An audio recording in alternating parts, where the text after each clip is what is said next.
Hi, good afternoon. I'm Laurie, and I'm, I guess, like the matriarch of the family, and it's all about our crazy family plus one. There's always a plus one. Um, Plus one can be your best friend that you bring home for supper, or plus one can be the doodle bug or the butterfly you catch outside and you bring inside of the house, or it could be your best friend who wants to come over and eat healthy food at our house. Not most of them don't like what we eat. We're Whole Foods plant-based. They always run the other way. Or if I can trick them into thinking that they're having something good, they'll eat it, and then I tell them afterwards. Anyway, back to our crazy life, because that's what it's all about. We have 3 adult children that are each married with wonderful spouses, and they each have their families. We lived with our middle child, which is our daughter, for several years, and right now she lives 3 blocks away from us. And meanwhile, our son, the youngest son, moved in next door and has been there about 2 or 3 years, and he has our youngest grandson. And then our oldest son lives about 20 minutes south of us. So we stay pretty connected as a family all the time. And I think that's what made us decide to pull together and do our crazy life plus one, because our life is always crazy. Being a multi-generational family, and my mother is still with us, and she's going to be 90 this summer, we seem like we bring a lot to life and to share with others through our experiences.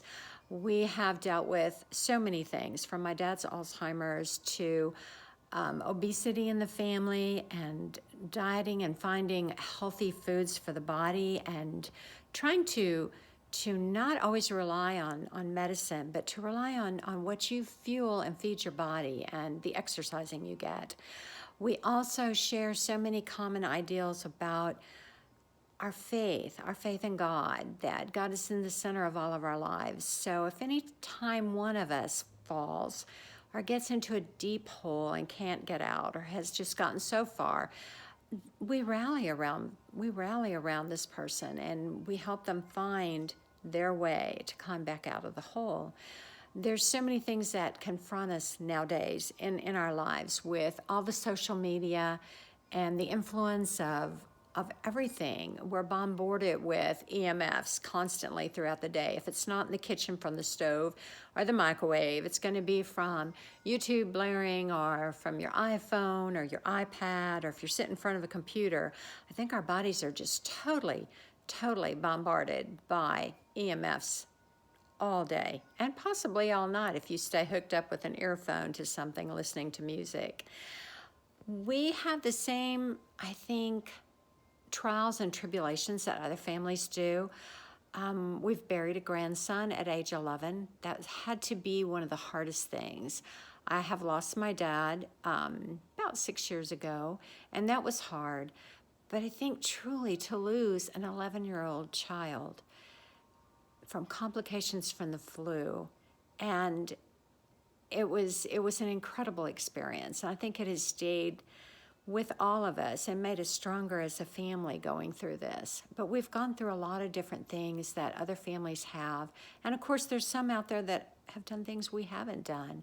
But we're hoping by sharing our life and some of the things that we do, we might be an inspiration to others, or at least have information for them.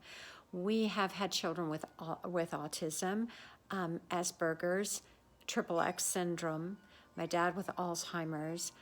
We've had depression. I've suffered from agoraphobia. And what's really unique about that is the only 2 things I don't do in my life is I do not drive. Yeah. And I'm always a plus one. And I do not like to go to movies. I'll watch movies at home, but I'm not a big media person, so I tend to not do that. But there were things that brought me through these anxieties and made me a fuller, better person than I am. But we all in life have our different things that we have to learn about what we're faced with, or decisions we have to make. And I'm hoping that our crazy life might help you somewhere in yours. Thank you, and have a wonderful day.